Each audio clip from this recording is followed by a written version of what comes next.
Hello, everybody. Welcome to the Polytunnel. It is quite warm in here, which is good. No way. This has got to be broken. It says it's over 120 in here. It doesn't feel like it.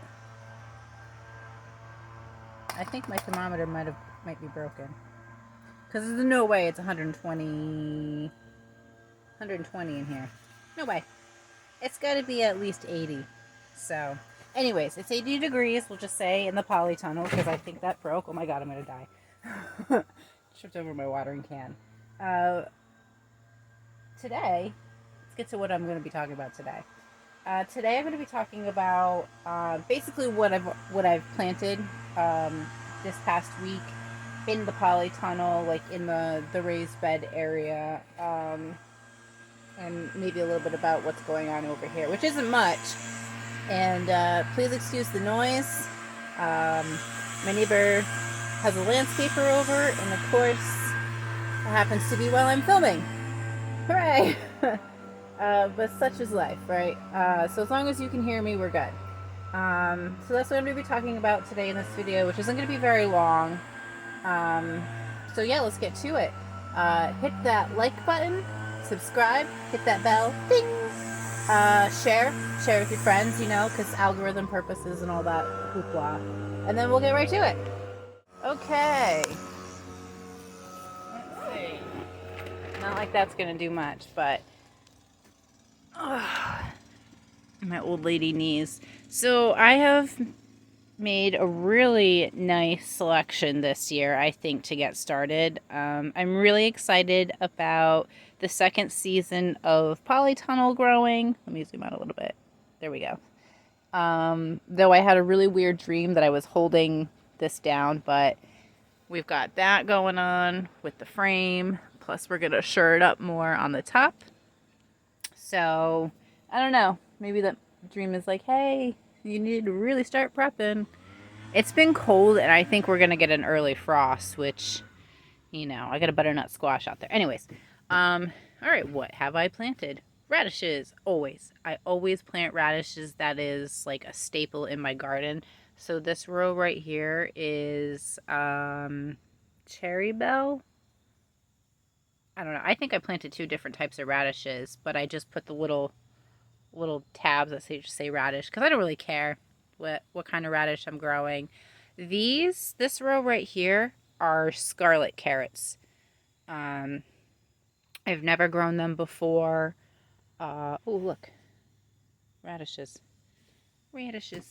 I've never grown them before. I've grown carrots before, but I've never grown these types. So carrots always take a little while to pop up. And the key to see how long they're like growing and whatnot is to plant radishes near them. Radishes will always be one of the first things to grow fast. They, from seed to harvest day, is anywhere from like 30 to 40 days depending on the type of radish. I like to leave mine in a little bit longer because I like a little bit more spicy kick to it, but not hot. So as you can see here, we've got some growth, some really good growth with these radishes. These are doing really well. And once you get the second, oh, that's a little sun. Once you get the second set of leaves, you can pick these and eat them in your salad or just make a salad out of them. They're really great microgreens. And that's another perk of the radishes is that you can eat basically the entire thing. I don't eat the tops. I do eat these. I do add them to my salad, but I don't eat the tops. I just put those in compost. All right. Oh, moving along. We got some kale in this row right here. This is going to be the red Russian kale, which is a personal favorite of mine. I really like the taste of it. Though, I mean, most kale kind of tastes the same, but I like the color of it too. This row right here, I've got the multicolored, the rainbow Swiss chard. We got some popping up there. Seems to be a lot of bugs over here. That's okay. And moving along. Some growth going on here. That's going to be the red romaine. I know this says spinach romaine, but this is a row of red romaine lettuce, another personal favorite of mine that I like to grow. I like the taste and the color of red romaine. This row right here is an experiment. This is fennel. I've never grown fennel a day in my life. I don't know what I'm doing. I just planted it. I watered it. We'll see what happens. That's kind of one of my favorite things to do is let's grow and see how it goes. All right, I know I saw some growth over here. So, I don't know if you can see that. And I'd like to think this guy right here. This row right here is broccoli rabe. Not kohlrabi, but broccoli rabe. So you just eat the tops. Like it's kind of, excuse you. It's a leafy green with like almost like a broccoli formation of the flower. Google it, please, because my description of it's awful. But these seeds came from our family. They were sent over from our family from Italy. And I grow broccoli rabe specifically, not just for us, but for my mother-in-law as well. She loves it. And she just lights up when I'm like, hey, I got some stuff for you. And it's really, really, really, really, I cannot stress really enough nutritious. Like more nutritious, nutritious than kale. More nutritious than any green. Like that is like, you've got iron deficiencies. Look at that. Oh, that's gonna be so good. Ooh, you've got. I mean, that's your multivitamin. But still take your vitamins if you do. Beets. Beets, beets, beets, beets, beets, beets, beets, beets. Wasn't that the band in Doug? The Beats. You know, Beets, the Beats. You know, like the thing. Oh, yeah. I'm a '90s kid. What can you do? This is what I think when I'm planting. You know, we've got the beet, Doug.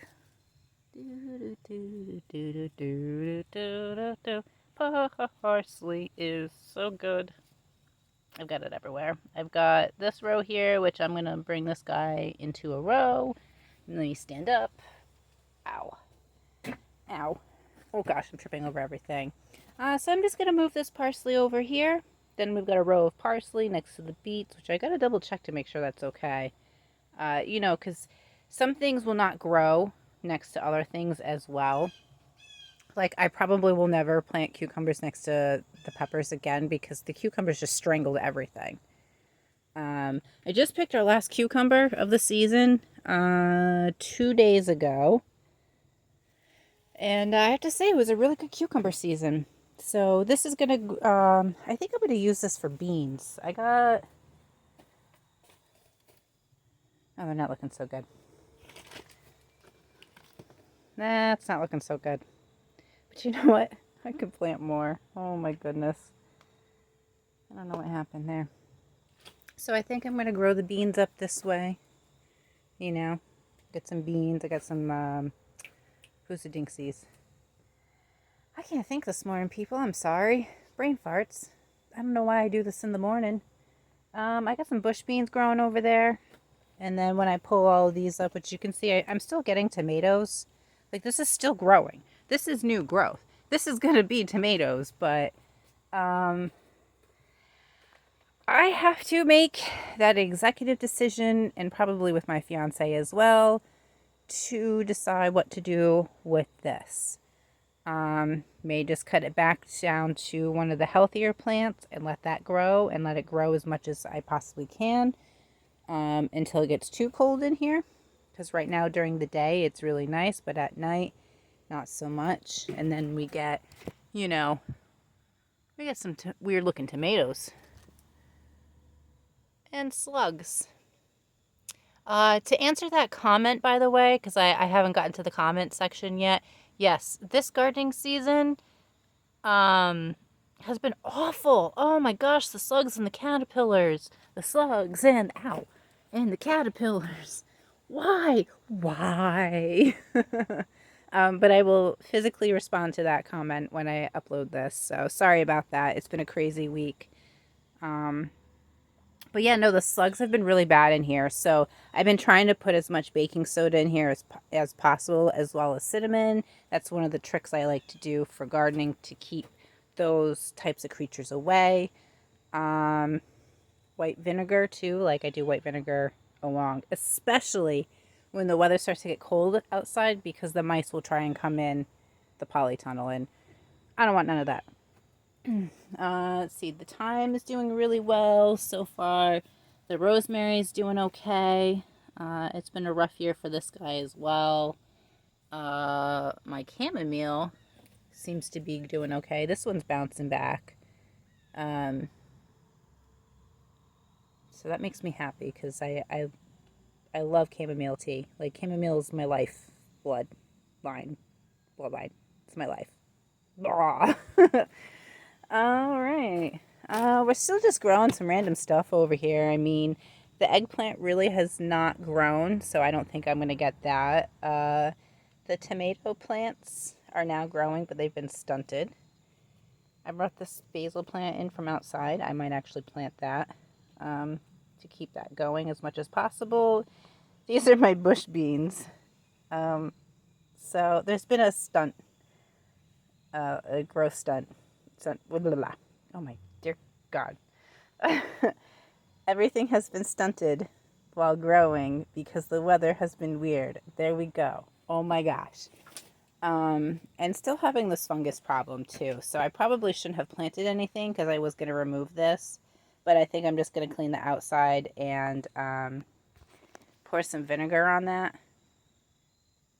Because I don't know what that is.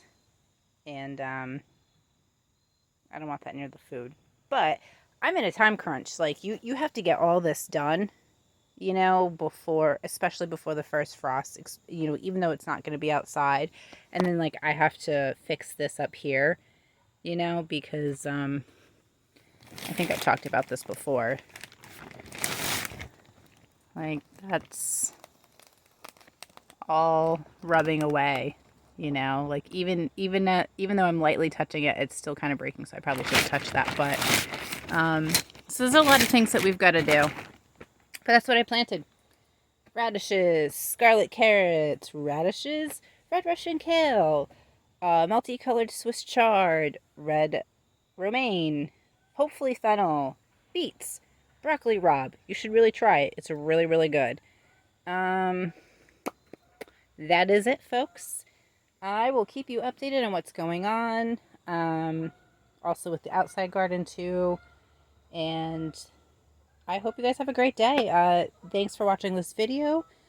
Thank you for listening to me not know how to talk because my brain is mush today. And thank you for following me, liking me, the shares, the comments, all that stuff. So, you know, bye.